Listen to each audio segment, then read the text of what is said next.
ګرانو کتونکو په پیښور کې په تیرو څلېرویشتو غنټو کې د قتل اوه واقعات شوي دي.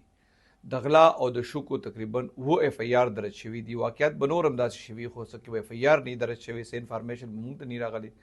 د اختر پیل ورځ دا مطلب د ویډیوز جوړول هم نه غواړم، خو جوړو مې صرف دې دپاره چې دا اوه کم قتلونه ما تاسو ته یاد کړل نو دا د اختر نه یو ورځ پیله چې کوم 24 غنټې وي په هغې کې شوي دي. ویډیو جوړولو مقصد مې چې کوم دی دا سبق اغشتل دي موږ ټولو له چې لږ صبر نه کار اغشتل پکار دي. د اخترو خلکو ورته څونه ډېرې زیات تیاریانې کړې وې، څونه خلک ورته په تمو او هغه خلک د اختر نه یو ورځ پیله یو شپه پیله مختلف واقعاتو کې قتل شو. نو لږ صبر کول پکار دي کې ډېر واقعات داسې دي چې هغه قریبي رشته دارانو په منځ کې شوي دي.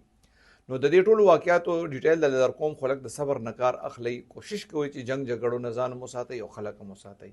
پهلنۍ د قتل واقع چې کوم دغه د سربند تاڼې په حدود سنګو کې شوې ده.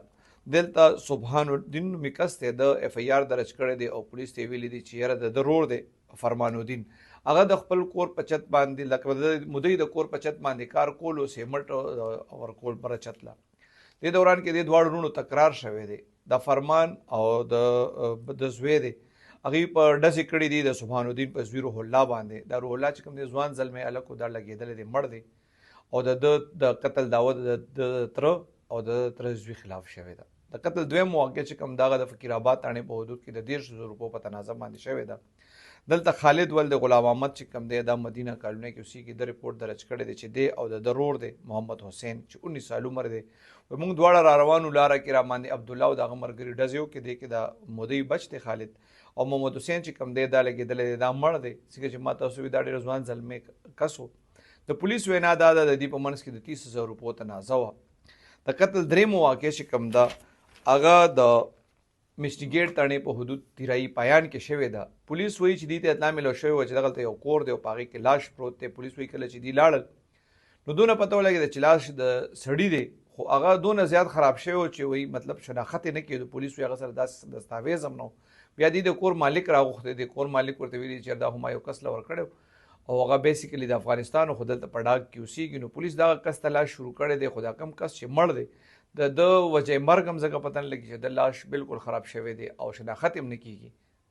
د څلورمه د قتل واقع چې کوم دا هم ډېره زیات افسوسناکه واقع دغه د پشتخرې تاڼې په حدود باړه ګیټ کې شوې ده. دلته لیاقت ولد حاجي علي اکبر رپورټ درج کړی دی، دا د باړه ګیټ اوسېدونکی دی. دی وایي د دې په محله کې د دوو فریقینو په خپلو کې پسه جګړه وه. د ده زوی دی فاروق د دې مدعي، هغه هم ځوان زلمی هلک دی، هغه ورغلی دی کې خلاصې کولو، دی کې ډزې شوي دي. دا فاروق پکې لګېدلی دی، مړ دی. د فاروق څنګه چې ما تاسو ته وایي د ده والد صاحب چې کوم دی هغه دغلته د پیکوړو دکان کوي او د فاروق چې کوم دی د په اف سی کې ملازم و او دی د اختر چوټیانو له راغلی کور ته او په پردي جګړه کې چې کوم دی مړ شو. دغسې د پنځم قتل واقع چې کوم دغه د بډویرې تاڼې په حدود ګړي چندن کې شوې ده. دلته د چنګچیر ډرایور دی، هغه نوم دی امانت شیر ولد نبي شیر، دا د ګړي چندن اوسېدونکی هم دی. د پیره وړې و اوچنیر ته په خپل چینچي کې واپس راتلو په موټر سایکل سواره کسانو هغې پرې ډزې کړي دی، مړ دی. بیا چې کله د کور والا ته اطلاع میلاو شو، د علاقې خلک یې راغلل، رشته داران یې راغلل، نو دوی یوړو ورمړو تاڼې ته دا لاش ورمړو تاڼې والا ورته وایي چې دا خو زموږ ایریا نه ده، دا تاسو بډهبیرې ته یوسئ. بیا دوی لاش روچت کړی بډهبیرې تاڼې ته تللی دي، هلته ورته پولیس ویلې چې دا خو زموږ ایریا نه ده. ګنټه یې ونیمه دا لانجه شوې ده. غریبانان حیران چې سړی مړ شو، چا سره رپورټ درج کړو. دوی بیا دغلته رایوځای شوي دي، احتجاج یې کړی دی. نو چې کله احتجاج کړی دی نو بیا بډهبیرې تاڼې پولیس چې کوم دی د نامعلوم کسانو خلاف د قتل اف ای آر درج کړی دی، خو د ده ورسا دا الزام لګو چې یاره دا شوکمارانو ویشتی دی په مزاحمت باندې. قتل بله واقع چې کوم دغه د متنونو تاڼې په حدود امیر خیلو کې شوې ده. دلته یو پولیس والا دی دانش ولی، د په کور کې تماچه مطلب ورسره وه، هغه لوټکول را لوټکوله په دې کې خلاصه شوې ده. دی زخمي و، بیا چې اسپتال ته یوړو نو دی بیا هلته وفات شوی دی، سای ورکړې ده. ومه د قتل واقع چې کوم دغه د خزانې تاڼې په حدود لړمه کې شوې ده. دلته وصال ولد درې خان دا د لړمې اوسېدونکی د رپورټ درج کړی دی چې د ضرور دی لقمان چې عمر یې دی تقریبا 20 سال. وایي دا خپل کور کې صحن کې ملاست و، بیا سهار چې شو نو صحن نه راپاسېدو تلو کمرې ته، وایي ده سره لوټ شوې تماچه واته پرېوته، ډزو شو. دی کې دا لقمان زخمي و، بیا چې د اسپتال ته بوتلی دی نو هغه وفات شوی دی. پولیس په دې کیس کې د کور والا خلکو بیانونه اخیستي دي او لاش یې پوسټمارټم دپاره لیږلی دی. او دریافت شروع کړی دی. باقي چې کوم واقعات دي په دې کې پولیس اف آی آر درج کړی دی. دغسې د شکو واقع چې کوم دا د اختر په شپه باندې شوې ده د داود زو تاڼې په حدود ناګومان کې دلته یو کس دی د اجاز علي نومې دی، دا د شبقدر اوسېدونکی دی. دی وایي دی راغلی و ناګومان منډۍ ته په 125 موټرسایکل باندې چې څاروی به والم. دی وایي دی چې دغلته منډۍ سره نږدې روان و، په بل موټرسایکل باندې شماران راغلي دي، دی په ګن پوینټ باندې یرغمال کړی دی. د دې 125 موټرسایکل هم اغشتی دی، موبایل هم ترې اغشتی دی او د قربانۍ دپاره چې دی اجز کم 1.5 لک روپۍ راوړې وې هغې هم ترې اغشتې او تښتېدلی دي.